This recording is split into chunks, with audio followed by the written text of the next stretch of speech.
Somos las conflictuadas, un combo de amigas con muchas preguntas y por supuesto conflictos sobre cómo vivir nuestra fe como católicas en el siglo XXI. Te invitamos a charlar con nosotras, no importa cuál sea tu posición frente a la iglesia, el catolicismo y los muchos otros temas complejos que están relacionados. Yo soy María Paula León. Yo soy María José Cabra. Y yo soy Andrea Toro.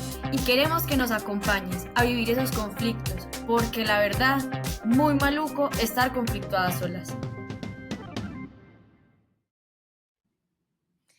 Bienvenidos y bienvenidas a un capítulo más de Las Conflictuadas. Hoy estamos muy emocionadas porque vamos a hablar de un tema que yo creo que a todos ya nos ha permeado en la vida, y es eso de la inteligencia artificial, que nos ha permeado en el trabajo, en la vida, en el sector salud también, cuando uno va donde un médico y pasa sus exámenes, un montón de cosas, y que ha hecho que las dinámicas sociales cambien un poco, ¿cierto?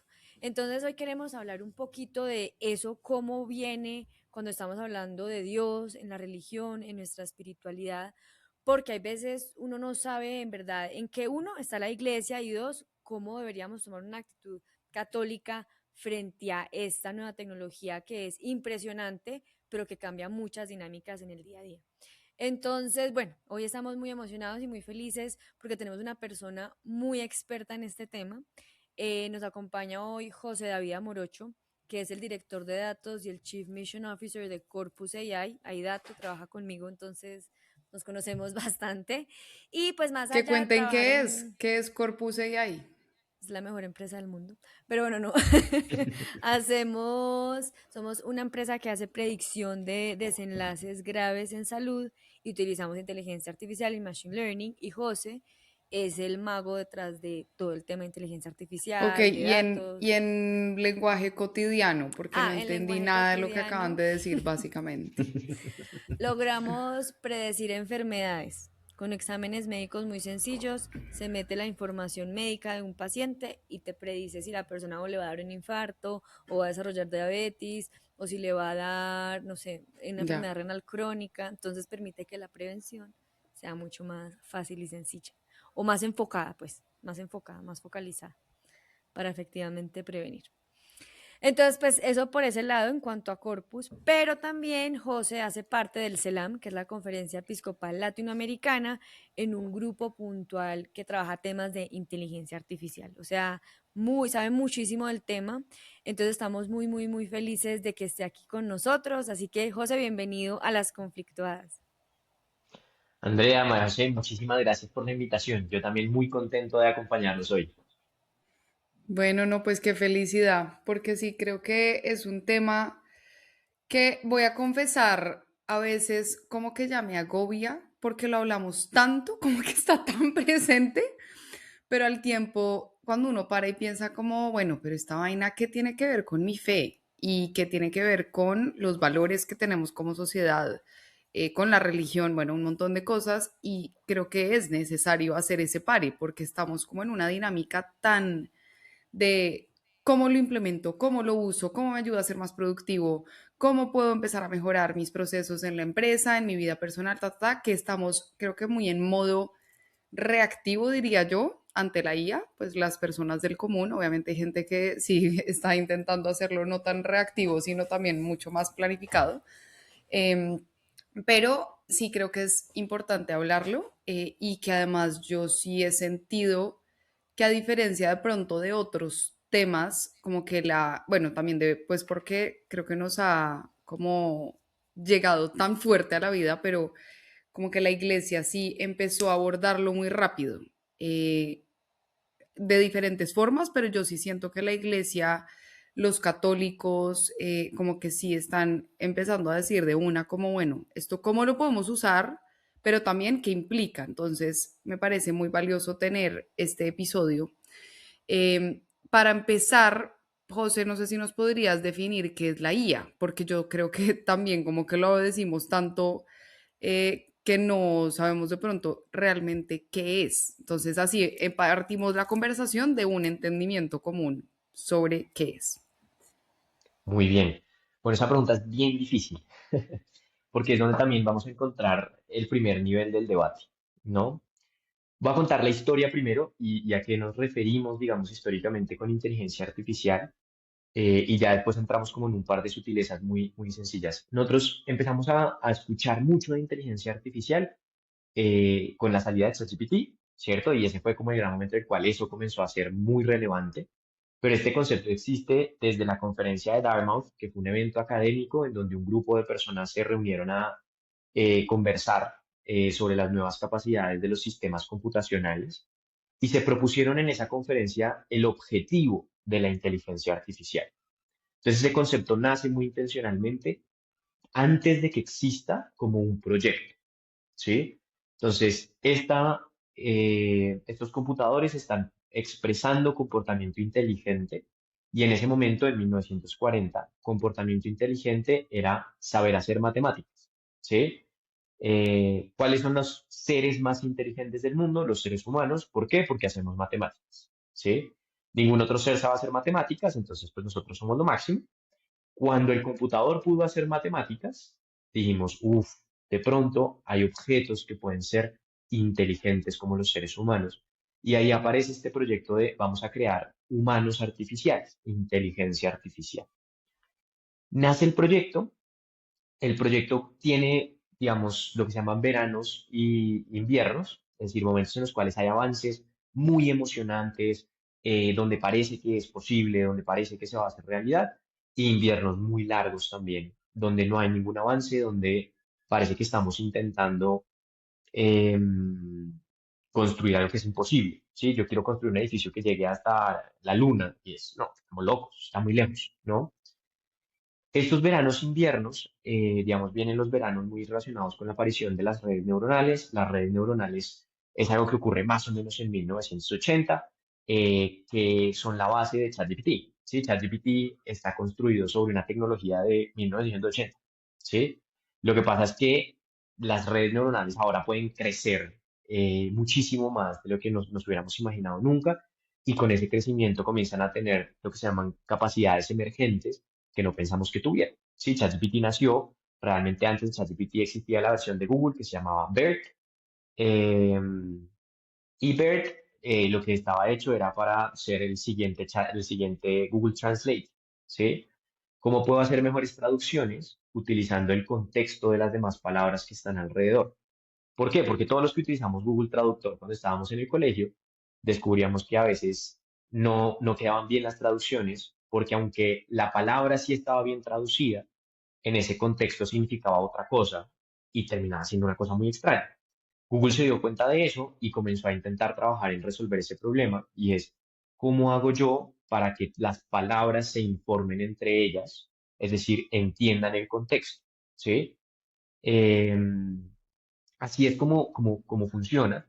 Y por eso es que nosotros decimos que ChatGPT es una máquina que logra predecir cuál es la siguiente palabra más probable. Eso es lo que fue hecho para hacer. Y luego descubrimos que esa capacidad tan sencilla lograba escribir código, lograba representar muy bien el conocimiento, etcétera, etcétera, etcétera. Y construimos todo lo que hoy existe alrededor de ese principio muy sencillo. Entonces, históricamente, ¿a qué le llamamos inteligencia artificial? Al resultado de un proyecto de una capacidad humana, ¿sí? Que es la inteligencia, que es la generación de lenguaje, que es poder ver, por ejemplo, poder hablar, la puede hacer una entidad no humana, ¿no? Es decir, una máquina, ¿sí? Entonces, nosotros podríamos hablar de inteligencia artificial desde hace mucho tiempo. Por ejemplo, nosotros podríamos hablar que Netflix, antes de que existiera ChatGPT o YouTube, ya utilizaba inteligencia artificial para poder hacer la sugerencia de los siguientes contenidos, ¿sí? Entonces, ¿cómo hago yo para mandarle los contenidos a María José y Andrea que le gusten a ellas, ¿sí? Porque yo puedo poner lo que está trending. Sí, en este momento está trending que Trump hizo tal cosa. En este momento está trending el partido de fútbol de tal otra, ¿sí? Y entonces yo podría mostrarle eso a todo el mundo, ¿sí? Y decir, ya, ¿por qué? Porque eso es lo que pues seguramente sea más probable. Pero comenzamos a personalizar, ¿cierto? Las recomendaciones que le íbamos a dar a cada uno utilizando el comportamiento que tenía en la plataforma, ¿cierto? Entonces, ¿te gustan los videos largos? ¿Te gustan los videos con un color más rojizo? te gustan los videos que tratan sobre inteligencia artificial, te gusta A y B, y con eso predigo cuáles son los siguientes videos que tú vas a intentar ver. Y aquí llega lo interesante.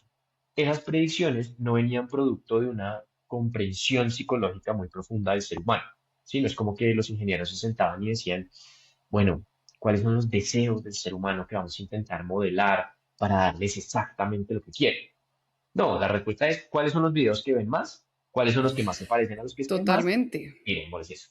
Es una ¿Sí? economía de la atención, o sea, cómo logro capturar la atención de la gente y por eso también es todo el tema de las redes sociales, del documental de Social Dilemma, o sea, cómo se traduce también en algoritmos que hacen que la persona que lo está consumiendo, como en ese lado de la personalización y que uno como mortal normal lo vive, es como cómo me dan contenido que es más probable que a mí me guste, ¿no? Entonces yo ya consumo Correcto. solamente cosas que me gustan, que quiero oír, que refuerzan mi forma de pensar, de ver la política, de ideologías, de ta, o sea, todo esto. Y ahí llegamos a un punto muy importante y es, estas máquinas, pues, digamos, son muy buenas para optimizar, ¿cierto? Entonces yo quiero optimizar una métrica. ¿Cuál es la métrica? La retención, ¿cierto? Que es justamente esta batalla por la atención. Y a diferencia de todos los demás periodos intelectuales de la humanidad, estamos en el primer periodo en el cual no nos interesa tanto el por qué, ¿sí? Sino el resultado, ¿sí? O sea, a mí no me interesa por qué te estoy recomendando estos 10 videos. Me interesa que tú los veas, ¿sí? El por qué pasa a un segundo plano, ¿sí? Y eso implica, digamos, y aquí hay un movimiento, digamos, de un paradigma social, que es lo que va a hablar mucho, por ejemplo, el Papa Francisco, y por lo cual, digamos, que la Iglesia responde con mucha presteza, ¿no? A este fenómeno, es el Papa Francisco desde el principio ha hecho evidente que estamos en el paradigma tecnocrático, ¿sí? En donde la eficiencia es el máximo valor deseable, ¿sí? O sea, tener procesos eficientes es lo bueno, ¿sí? Si yo tengo un proceso rápido, eficiente, optimizado, estoy haciendo algo bien, ¿sí? Y en esa misma línea, y por ejemplo, y todo lo que genere tecnología es valioso, ¿sí? En ese sentido cambian los valores de la sociedad un montón, ¿sí? Y en esta lógica, la inteligencia artificial aparece como la materialización de este nuevo paradigma cultural, ¿sí?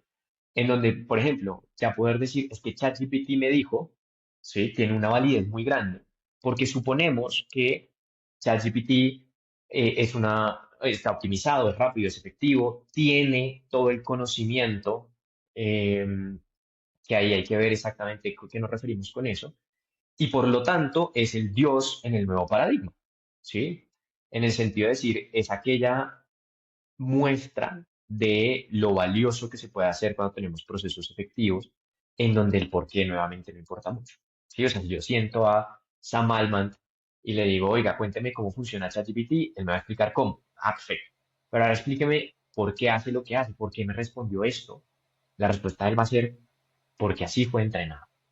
Total, que ¿Sí? esa es una parte importante, ¿no? Ya de cómo los algoritmos terminan evolucionando. O sea, como la primera parte de cómo se entrena o se alimenta, sí se conoce.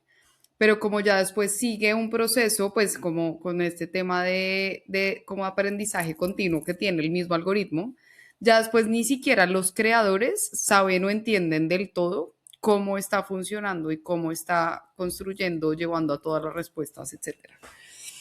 Totalmente, incluso va a ponerlo como en perspectiva, y es, y esto no es algo que nos pasó, ¿sí? Como algo como que, sino lo sabíamos desde que lo creamos. ¿Por qué? Porque ChatGPT tiene billones de parámetros, ¿sí? ¿Eso qué significa? Que representa la información utilizando billones de dimensiones, ¿sí? Que no sé si, o sea, imagínense de la siguiente manera, es, nosotros funcionamos en un mundo que tiene 4 dimensiones, ¿sí? Alto, largo, ancho y tiempo, ¿sí? Cuando nosotros pensamos en algo que tiene más dimensiones, ya no lo podemos pensar porque ya nuestra cabeza dice, no, yo 5 dimensiones no sé cómo funciona el espacio en ese mundo. Eh, Ahora imagínense intentar entender algo que tiene millones de líneas, ¿sí? Millones de dimensiones para moverse, ¿sí? ¿Eso qué significa? Pues que nunca lo vamos a poder interpretar, es así de sencillo. Es un problema que estamos simplemente metiéndole fuerza para poder decir lo que me importa es el resultado sin que el cómo esté muy claro, ¿sí? Em, Eso yo creo que es lo que nos va comenzando a dar la perspectiva de ese cambio que estamos teniendo a nivel epistemológico, ¿no? Como de cómo conocemos el mundo y las apuestas que hacemos. El siglo pasado, por ejemplo, nos encantaba saber los porqués, ¿no? Por eso crece la ciencia más que nunca, ¿sí? Oiga, ¿por qué a la gente le da gripa? No, pues resulta que hay unas cosas súper raras que son los microbios, y esos microbios hacen A, y después B, y después C, y termina usted con gripa, ¿sí? Ahora no me importa el por qué, ¿sí? Me importa es, usted tiene gripa, yo le doy este medicamento, usted deja de tener gripa. Se alivió. Ya. ¿Estamos de acuerdo? Estamos de acuerdo. Sí. ¿Por qué? Sí, ya no tiene gripa, ¿cuál es el problema?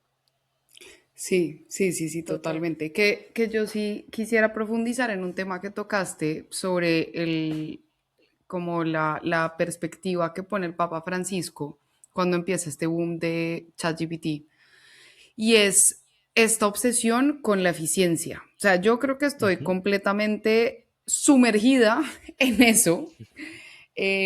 Y estaba haciendo un proyecto para la universidad recientemente, para el máster, y empecé a leer bastantes artículos de cómo están hoy en día los trabajadores, digamos, como en temas de salud mental, los teletrabajadores también, como que está pasando, y realmente en todos los índices sí salen cifras que alarman un montón de que la gente no está bien. O sea, es decir, como que se siente muchísima presión, las personas desde managers, diferentes roles, como que sienten mucha presión constantemente por tener que hacer el trabajo más mejor, como constantemente está cambiando, eh, como que esta idea de la productividad ya lleva a unos extremos muy fuertes y yo esto pues también digamos como sin tener fundamentos de nada, sí he percibido que en los últimos años, no sé si es porque uno se hace más adulto o porque el mundo está cambiando, pero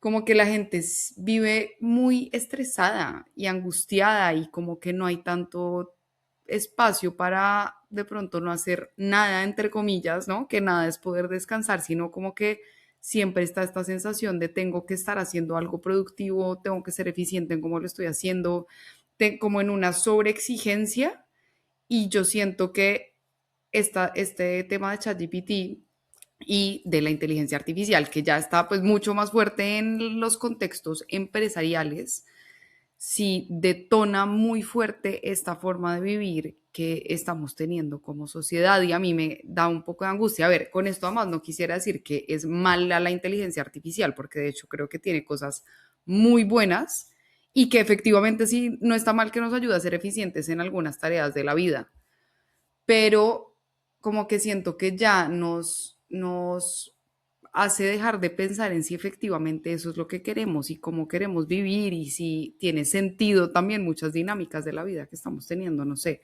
O sea, a mí sí me parece que la forma en la que estamos viviendo como que está generando mucha angustia en las personas. Esa es como una percepción que tengo.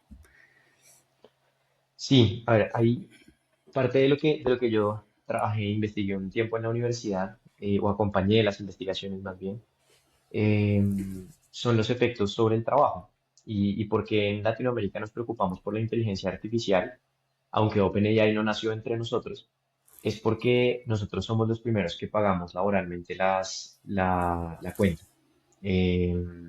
Porque tiene además unas consecuencias ambientales, tiene unas consecuencias sociales muy particulares en la competencia por el trabajo, ¿no? Mm. Y esto se suma, digamos, a otros dos fenómenos. Entonces, el primer fenómeno es la competencia por rendimiento, ¿cierto? No, el que sea más productivo es más valioso y el que es más valioso tiene acceso a ciertos puntos, digamos, a ciertos beneficios sociales muy particulares. Em, lo segundo es la precarización del trabajo. Estamos en un tiempo en el cual, digamos que se promueve mucho el emprendimiento, pero entendiendo emprendimiento por el trabajo independiente, absolutamente explotado, ¿sí? Llámese el Total. modelo Uber, llámese el Sí, modelo de consultorio, digamos, en donde tú eres tu propio jefe, pero lo que significa es que tú eres tu propio amo hiperexplotador, claro. ¿sí? Sí, el límite Em, se desvanece, ¿no? De las horas, sí, de en qué espacios trabajo, en cómo trabajo. así es. Y yo creo que, a ver, en el fondo es esta competencia tan fuerte eh, comienza a obligar a tener este tipo de medidas que hacen que el mundo del trabajo se vuelva muy difícil, ¿no? O sea, está el caso China, por ejemplo, ¿sí? En China, para que no se vayan los trabajadores, tienen que retenerles 3 meses el salario, ¿sí? Para que si se van tengan algo que perder, ¿no? Y así no se pueden ir, ¿sí? Pues no te puedes ir porque si te vas pierdes los 3 meses que tengo retenidos. Entonces solo te puedes ir cuando te los devuelvo, que es en el año nuevo chino. Y ahí las fábricas hacen renovación de industria como si fuera el FIFA. O sea, y en esta realidad laboral, digamos que aparece la inteligencia artificial a meterle a esto, digamos, en química se habla de los catalizadores, ¿no? Algo que hace la reacción más fuerte. em, en donde aquellos que logran sumarse a la ola y mejorar junto con la inteligencia artificial, pues son mucho más productivos, y digamos que eso es un hecho, tienen capacidades nuevas que antes no tenían, ¿sí? Es decir, alguien que no sabía hacer ciertas cosas, ahora con la inteligencia artificial lo puede hacer, o lo puede fingir al menos, y finalmente, pues entrar a hacer la competencia mucho más encarnizada y aumentar las brechas, ¿no? Hay lo interesante que es, y es que al mismo tiempo, todas esas desigualdades que comienza a generar, ¿sí? Las está generando la tecnología más accesible en la historia de la humanidad, ¿sí? Porque hoy en día cualquier persona puede utilizar ChatGPT, ¿sí? Total, o Cualquier sea, persona solo con acceso a necesitas Internet, internet y un celular, es que así ni Y un es. siquiera un celular, listo, el computador. computador. Y manejo del lenguaje natural, ¿sí? O sea, ni siquiera es que tú tengas que estar súper capacitado, sino con hablarle, más o menos ya logras conseguir lo que Sí, necesitas. Entonces, digamos que la inteligencia artificial tiene una promesa de igualdad muy interesante por el hecho de que haya modelos abiertos, por el hecho de que haya uso gratuito, por el sí. hecho de que sea muy fácil de usar, eh, pero al mismo tiempo, digamos que tenemos otras barreras, sobre todo en Latinoamérica, que nos dificultan eso. Pues nosotros no tenemos una cobertura, un acceso a Internet en todos lados, digamos, de calidad.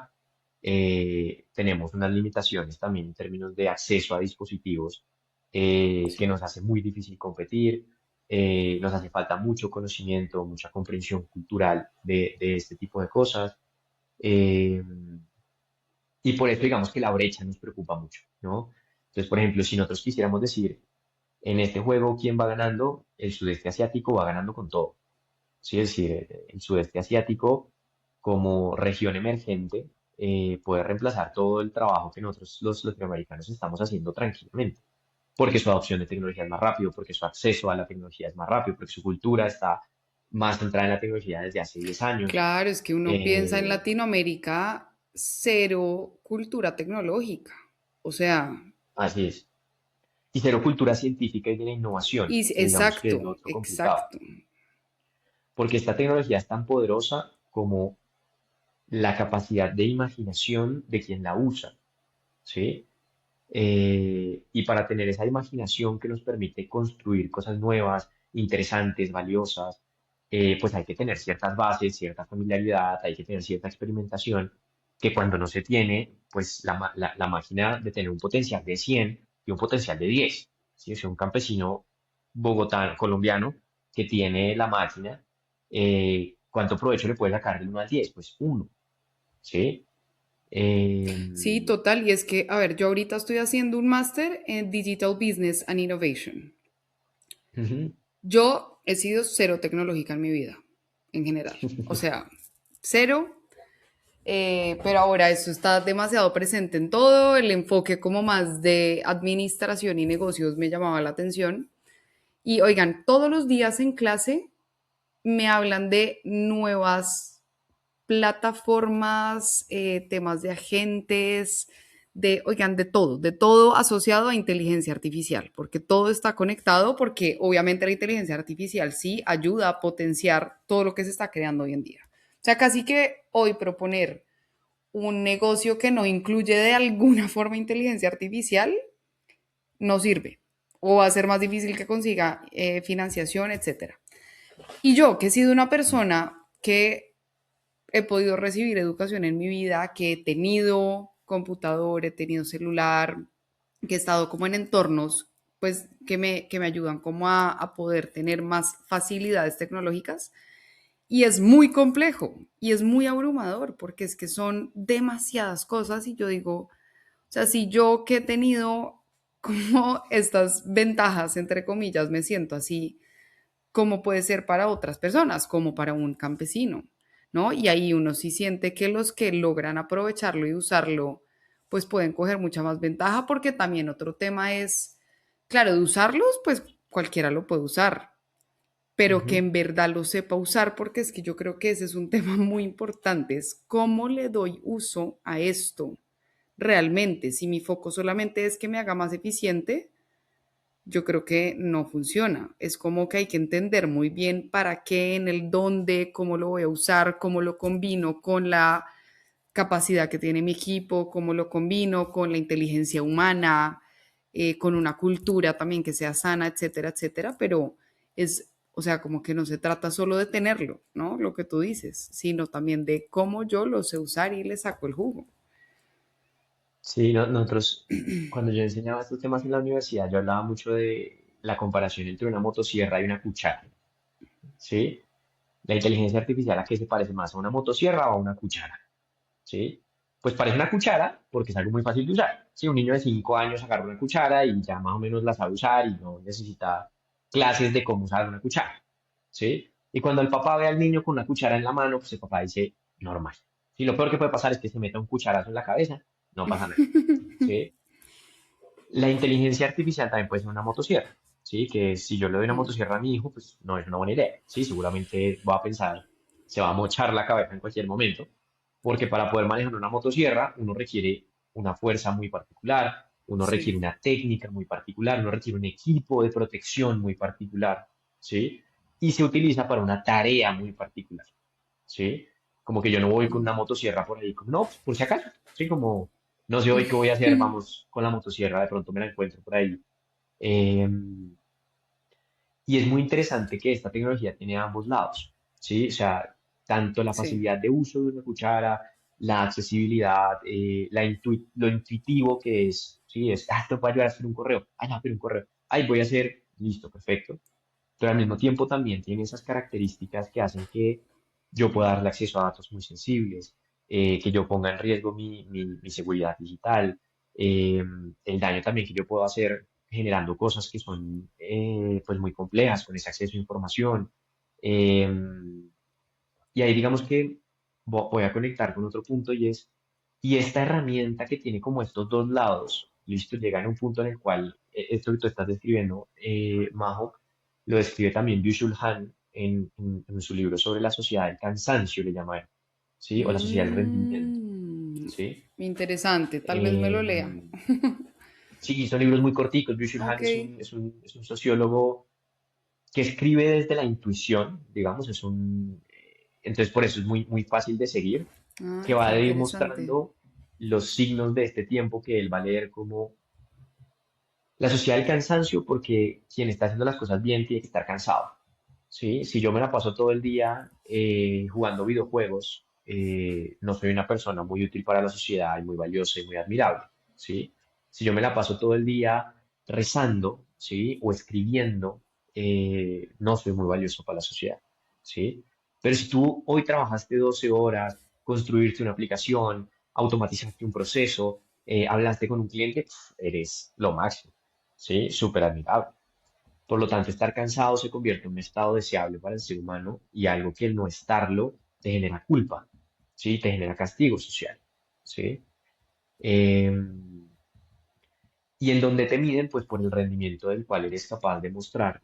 Y justo estamos en un momento en el cual la inteligencia artificial, digamos que si es una ola, hay algunos que tienen la capacidad para montarse a la ola, ¿sí? Como tú estabas muy bien describiendo, sí, puede que nunca haya sido muy tecnológica, pero tienes un podcast, sabes manejar mal que bien hardware y software, mandar un correo, tener un celular Total, pues o muy sea, digo, no temprano. muy tecnológica al lado de gente que es muy tecnológica, ¿saben? Tengo compañeros de Claro, clase que yo soy como, wow, o sea, los veo como el futuro. Pero sí, sí, total. sí, Sí, en últimas uno sí sabe bastantes cosas. así es. Y es como una ola en la cual uno se puede subir en varios niveles, ¿no? Ujú, Entonces, es una ola en la cual uno puede decir, bueno, yo soy un usuario básico, pero me monto. Yo soy un usuario más o menos avanzado, pero me monto. Yo soy el capo en inteligencia artificial, me monto. Pero hay mucha otra gente que no se alcanzó a montar a la ola. Y lo interesante que es que la capacidad de montarse no solamente viene de la motivación de montarse, ¿sí? De yo decir, ujú, aquí yo me quiero subir, sino, pues yo tengo o no tengo la capacidad para subirme, ¿sí? sí. Y las preguntas de qué se necesita para poder subirse a la ola son preguntas muy difíciles, Mm. ¿sí? Porque hubo un momento en el cual pensamos que lo que se necesitaba era saber de programación, Ujú, ¿sí? sí, sí, Entonces sí. todos teníamos que volcarnos hacia programar y eso iba a ser lo que nos iba a permitir subirnos. ¿Eso funcionó? Pues sí funcionó y Uruguay es el ejemplo, ¿sí? Uruguay pasó de ser una economía dependiente de la carne a ser una economía dependiente de las startups de ¿Ah, en software, serio? No ¿sí? tenía ni Así idea. es, Wow. ¿sí? Sí, son el Silicon Valley de América Latina. Sí. No tenía Em, ni idea. entonces, ese tipo de cosas funcionaron, sí funcionaron y ahorita con la inteligencia artificial es espectacular, Sí. ¿sí? Mm. Eso es lo que tenemos que hacer para todos. Ahorita no estamos tan seguros porque resulta que ahora la inteligencia artificial también hace código y entonces parece que se necesitan son otras habilidades. Hay, por ejemplo, Yushul Han va a hablar mucho de la necesidad de la contemplación Ok. religiosa, ¿no? Desde una perspectiva oriental, que digamos nosotros como cristianos también nos resuena, al menos con la vida monástica, pero es la necesidad del silencio, la necesidad de el aburrimiento, Mm, la necesidad de perder el tiempo en el fondo, ¿sí? total. Eh, Que además no deberíamos decirle perder el tiempo, ¿no? Pero yo Pero sí es tengo muy una así duda loco. es. ahí, yo sí ahí me perdí, cómo esa actitud monástica o de, si esa actitud monástica ayuda a montarse a la ola. Pues, Porque justamente la ola requiere de que tú tengas humanamente tres cosas. Uno, eh, una visión muy clara, ¿sí? Digamos que empecemos por explicar este tema de la inteligencia artificial. ¿Qué le falta a la inteligencia artificial? Motivación, ¿sí? La inteligencia artificial, Sí, si yo no le digo que haga propósito. nada, no hace nada, sí, no sé nada, ¿sí? claro, Mm, La inteligencia artificial se nutre de mi motivación, claro. ¿sí? Es decir, yo soy el que le dice qué tiene que hacer y yo soy el que le dice hasta dónde tiene que hacerlo, cuándo lo está haciendo bien, cuándo lo está haciendo mal, mm, porque esa es la parte más difícil de la inteligencia, ¿no? Digamos que los seres humanos somos inteligentes, no tanto porque sepamos hacer matemáticas, sino porque tenemos la capacidad de estar conectados con el mundo real, ¿sí? Tener una serie de apuestas, de intenciones, sí. o sea, yo quiero sobrevivir, ¿sí? La inteligencia artificial, si yo la pago mañana, ¿sí? No, no pasa nada, ¿sí? Si yo no le hablo hoy, mañana no le escribo y me dice, oye, qué mal que no me usaste ayer, te extrañé, weón, ¿sí? No, ¿sí? Em, la parte más interesante de la inteligencia es eso, ¿sí? Y luego nosotros para poder resolver esos problemas y conseguir esos deseos, tenemos que hacer lo más difícil, que es filtrar la información, ¿sí? Nosotros digamos que Sí. esa capacidad que tenemos de pasar una calle, ¿sí? Porque decimos, bueno, primero quiero sobrevivir. Segundo, tengo unas capacidades intrínsecas que me ayudan a que yo llegue al otro lado de la calle. Tercero, yo no voy a estar mirando que está pasando un man muy bonito al otro lado de la calle, porque eso en este momento no me importa, ¿sí? ¿Qué me importa? Que vienen carros a la izquierda y a la derecha, ¿sí? Eso es lo más relevante. Ah, en este momento me está llamando mi mamá, ¿sí? Pues imagínense si funcionáramos como una inteligencia artificial. Tengo que cruzar la calle, por lo tanto tengo que mirar que los carros no me atropellen. Voy a cruzar la calle y me llega una llamada, ¿sí? Pues la inteligencia artificial, ¿qué hace? Pues procesa toda nueva información que le llega. Entonces, en la mitad de la calle para, coge el celular, revisa, ay, lo escucha, está llamando mi mamá. Mi mamá en mi escala de prioridades es escala uno, ¿cierto? Entonces voy a contestarle a mi mamá, ¿sí? Y entonces estoy ahí en la mitad de la calle como, hola mamá, ¿cómo estás? No, aquí cruzando una calle y aquí como que me están pitando muy duro, creo que voy a terminar de cruzar la calle, ahorita te llamo. Pues eso no es adaptativo, eso no es inteligente, ¿sí? Esa capacidad que nosotros tenemos de decir, sí, mi mamá es la persona más inteligente, más importante en mi vida, pero cruzando la calle me vale huevo que me esté llamando, ¿sí? Cuando llegue al otro lado, miramos a ver qué le decimos. Eso es lo que nos hace a nosotros realmente inteligentes, ¿sí? Y tiene que ver con nuestra intencionalidad, tiene que ver con nuestra conexión, el contexto, tiene que ver con toda una serie de elementos cognitivos que nosotros omitimos cuando hablamos con la máquina, ¿sí? Todos esos procesos complicados los hacemos nosotros y la máquina solo nos da el último pedacito. Nosotros hacemos el filtrado de la información, ¿sí? Yo a la máquina no le cuento, oiga, hoy amanecí, hice tal cosa, ayer mi mamá me dijo tal otra, A, B, C y D, y Sí, después al no, es lo final que le digo, necesito, Sí, sí, así puntual. es, tú lo haces que Dame el el filtrado de correo. la necesito información. No, puntualmente. Sí, sí, sí. exacto. Sí, José, y dame el correo para ahí, esta persona que es tal otra y necesito que le digas esto. Ya, ya. ¿sí?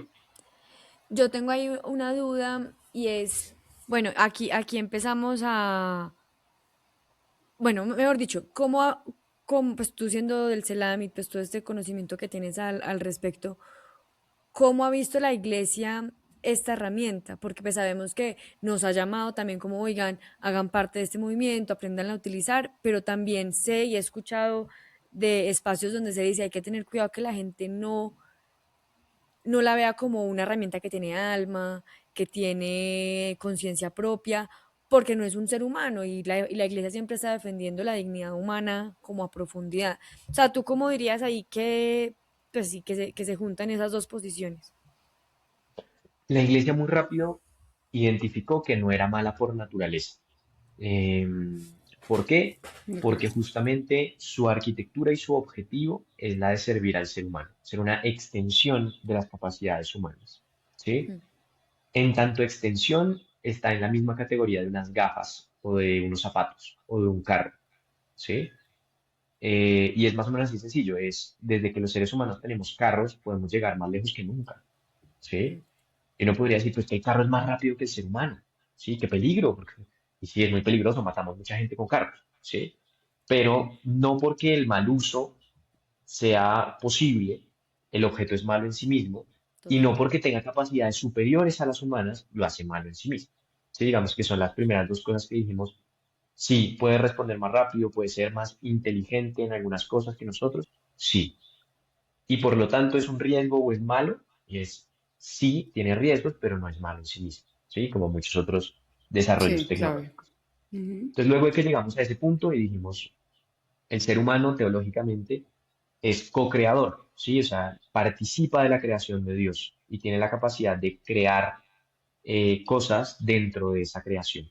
Y esto, digamos, hace parte de esa capacidad humana, ¿no?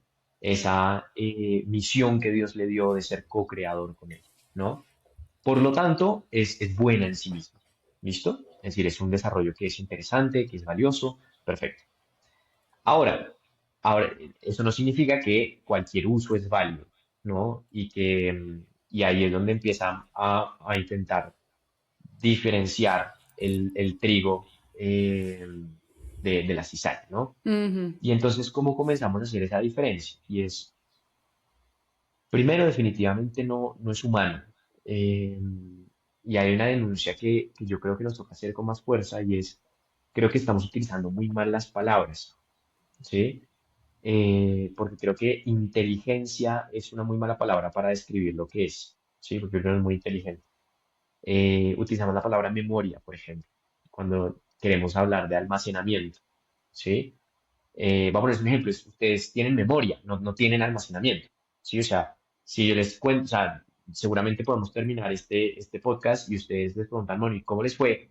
Pues ustedes no van a responder. Todo comenzó con la siguiente frase, y luego fue la siguiente frase, y luego fue la siguiente frase. Eso es Sí, no es lo que almacenamiento, uno se guarda acuerda. información. Sí, lo que la memoria elige acordarse, como uno asocia las cosas y listo. Sí, no, y Correcto, una es un proceso aplicación de tiempo. interpretativo, Exacto. ¿sí? Sí, 100%. Interpretativo, además muy inteligente, ¿sí? Es porque justamente tú estás acordándote de lo que es relevante, ¿sí? O sea, si a ti le preguntan, por ejemplo, de esta conversación, eh, ¿cuáles fueron los aretes que utilizó Andrea durante la grabación? Pues seguramente la respuesta sea, ¿qué importa? O sea, así como que no me acuerdo, ¿sí? No me acuerdo. ¿Por qué? Porque no me di cuenta, Total, me ¿sí? acabo de acordar de algo que me pasó esta semana. Tuve cita con mi psicóloga y estaba empezando a usar Notion como para Ujú, mis notas y tiene una nueva sí, funcionalidad que es, Notion es una plataforma como para trabajar y plataforma de proyectos para los que nos oyen que no saben qué es. Y entonces tiene una función que es que te toma notas con IA, pero oigan, son muy correcto. buenas las notas, o sea, de verdad hace unos resúmenes brutales. El caso es que se paró de grabar en un momento y al final yo como no, pues le dije a mi psicóloga como no, se paró, qué rabia, no sé qué, ella Majo, no. Lo que te acuerdes, lo que te quede en tu corazón, no importa. No tienes que poner esta cosa siempre para acordarte todo lo que pasa en nuestras sesiones. Es tu proceso personal, pero literal es eso que acabas de decir. Tal cual. Y yo creo que ese tipo de cosas son como a veces lo que hace que nosotros pensemos que es persona, pensemos que es ser humano, pensemos que tiene dignidad. Y es porque utilizamos también un lenguaje que no es el más preciso y que está puesto ahí muy intencionalmente porque pues eso vende, ¿sí? Eh, y justamente genera esas confusiones, esas antropomorfizaciones, el pensar que los objetos son personas, ¿sí? Son humanos, que son muy riesgosos, ¿sí? Porque nos hace darle los usos que no son adecuados, ¿no? Por ejemplo, una cosa que la iglesia denunció desde el minuto cero fue, por favor, bajémosle a ese comportamiento tan aparentemente emocional, ¿sí?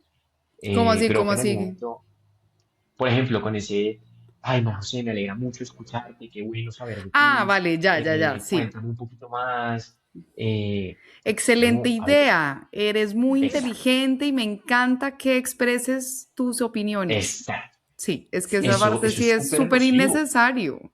Total, igual No también con solamente, otras cosas así de es, agentes de IA, que no me acuerdo ya con quién lo hablé hace unos días, y es como cuál es el problema de decir que son agentes de IA, porque se quiere fingir y hacer pasar porque son como personas reales.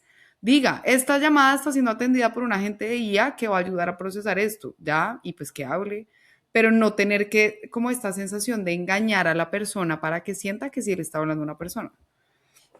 así es. Y, a ver, digamos que eso también tiene historia. Alan Turing, el que se inventó el computador, digamos, el ordenador, como lo pensamos Ujú. actualmente, propuso lo que se llamó el test de Turing, ¿sí? Entonces vamos a poder hablar de inteligencia artificial general, o como algo que ya consiguió el máximo nivel posible cuando sea indistinguible de la conducta humana, ¿sí? Entonces cuando yo pueda recibir esa llamada y decir, yo no sé si es inteligencia artificial o es un ser humano, ahí Alan Turing decía, listo, llegamos al punto, Que ¿sí? hoy en día ya Eh, pasa. Hay Mm, mucha claro, gente que no identifica en una llamada que así es un es, agente.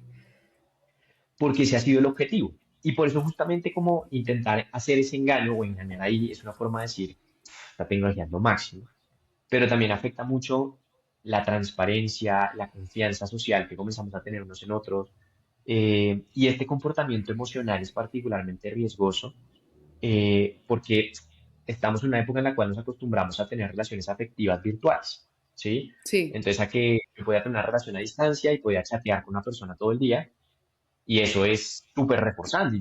Yo la quiero, yo la conozco, ¿por qué? Porque hablamos todo el día, todo sé el día. todo de ella, etcétera, etcétera. sí, se genera un Cuando una vínculo. máquina, Total. así es, cuando una máquina puede hacer eso mismo que ya hacíamos con otras personas y meterse en esa misma categoría, ¿sí?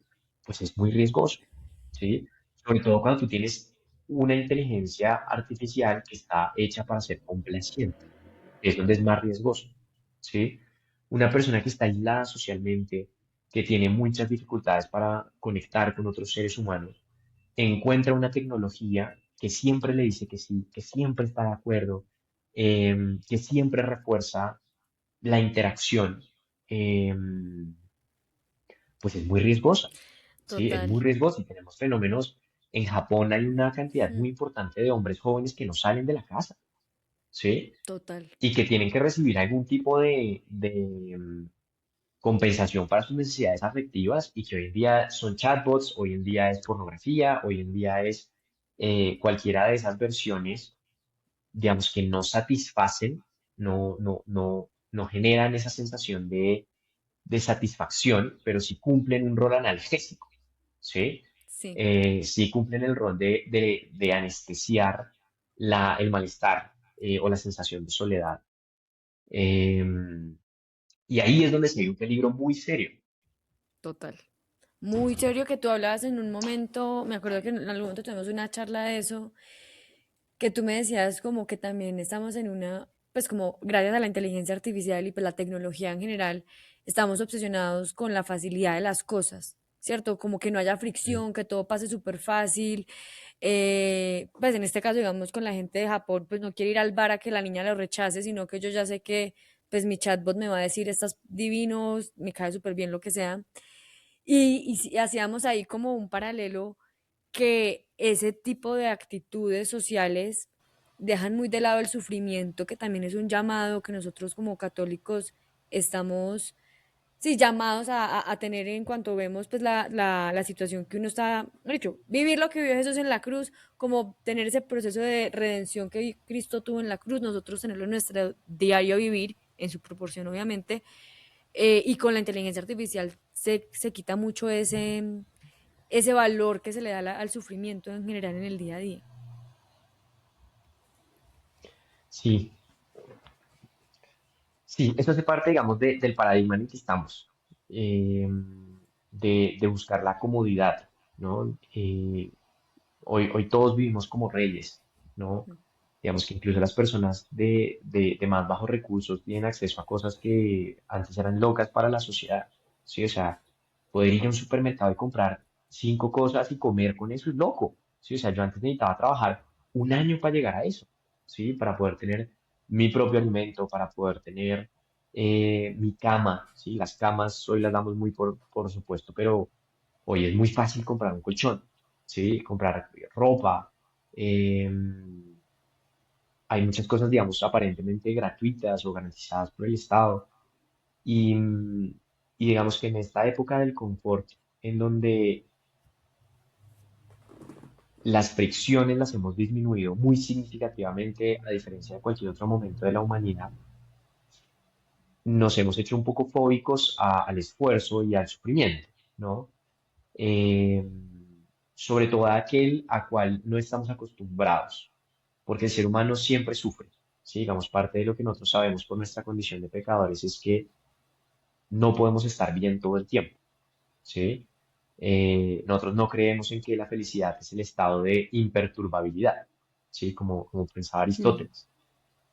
Nosotros no es como que estemos en este momento, o sea, un buen cristiano, un santo, no es aquel que no se deja afectar por la realidad. No, o sea, si se me muere mi familiar, voy a sentirme triste.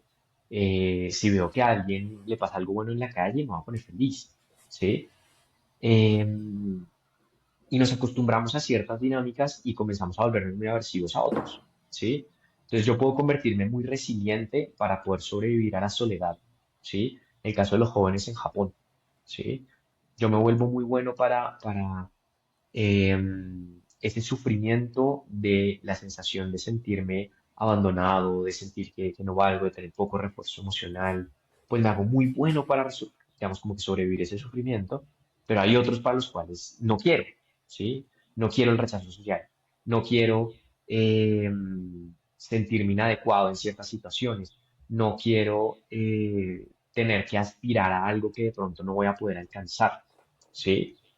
Em, y ahí entonces aparecen como los dos mitos, ¿no? El primero es que el sufrimiento es algo principalmente agudo y asociado al disconfort, ¿sí?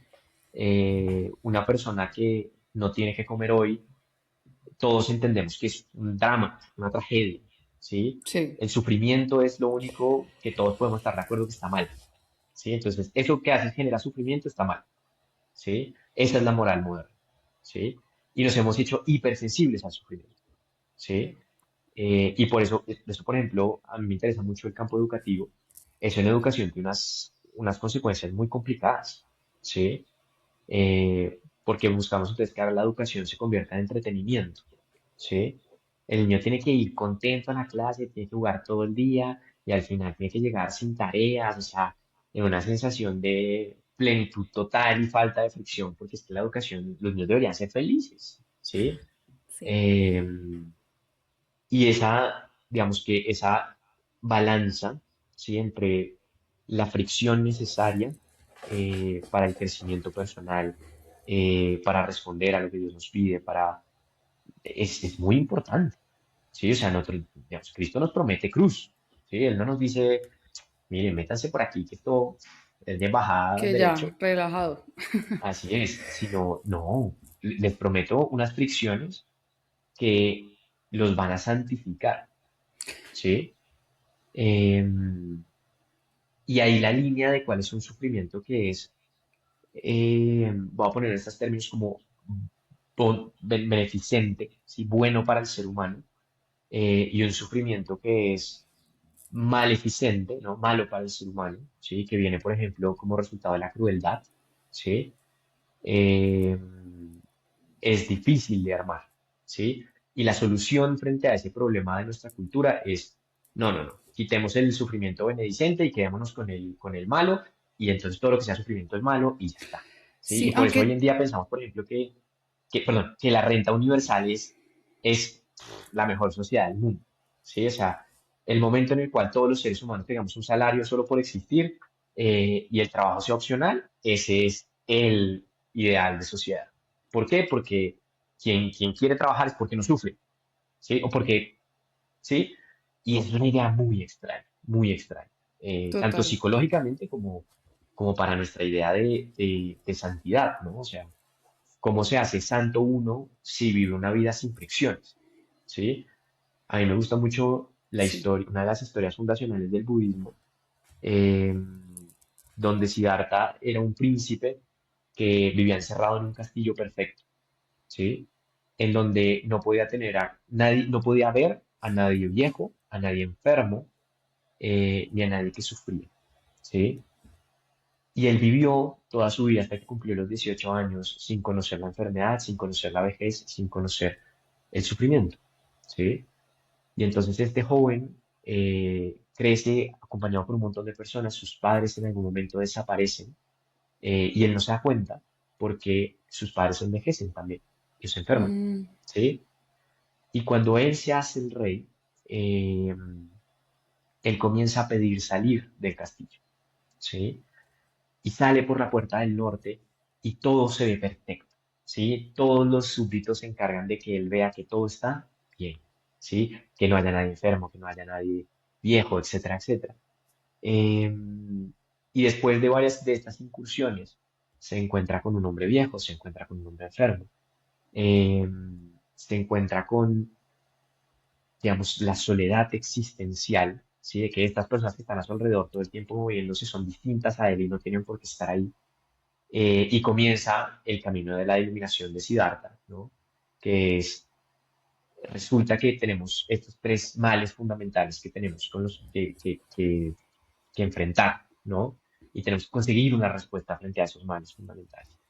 Esa, digamos, que es la historia que empieza todo. Y a mí me parece que es muy interesante ver cómo una sociedad sin esas fricciones es imposible. Hace parte de la condición humana tener que imposible. enfrentarse contra eso y conseguir una respuesta, ¿sí? Eh, De acuerdo. y cómo nosotros estamos manteniéndonos en esta etapa de Siddhartha antes de salir es, pues a través de las redes sociales y a través de no hacerme las preguntas, que es justamente lo que tú proponías, es el permanecer anestesiados, ¿no? Sí. El quitar el silencio de la ecuación para que se me olvide que vi a una persona enferma. Sí, y yo creo que con esto que mencionas podemos ir cerrando esta conversación, que yo creo que podríamos quedarnos hablando mucho más porque hay tantos temas asociados a la IA, porque es que al final es el momento de la humanidad en el que la sociedad ha cambiado más rápido. Todas las revoluciones previas se tomaron un tiempo largo, ¿saben? La revolución industrial se tomó un siglo en cómo realmente transformar la sociedad. La IA en cuestión de pocas décadas cambió todo. O sea, es que es una cosa demasiado loca. O sea, como que no lo logramos dimensionar y obviamente creo que por eso es muy difícil como ir entendiendo, digeriendo lo que está pasando y el impacto que tienen todas las esferas de nuestra vida. Y en ese sentido, algo que decía el Papa León es que es muy importante tener responsabilidad, también un sentido de cooperación y educación con todo lo asociado a la IA, porque al final necesitamos seguir estando en una educación constante, necesitamos personas, ojalá en las empresas grandes que están teniendo más poder sobre todo esto, para que pues tengan una responsabilidad y una noción ética de lo que esto genera, pero pues también necesitamos ayudarnos un montón. Entonces, yo creo que de lo principal que me llevo es la inteligencia artificial en sí misma no es mala, o sea, no tiene una naturaleza que sea mala, afecta muchísimo es el cómo la usamos o cuál es el sentido que le damos también en nuestra vida o en nuestros espacios de la vida.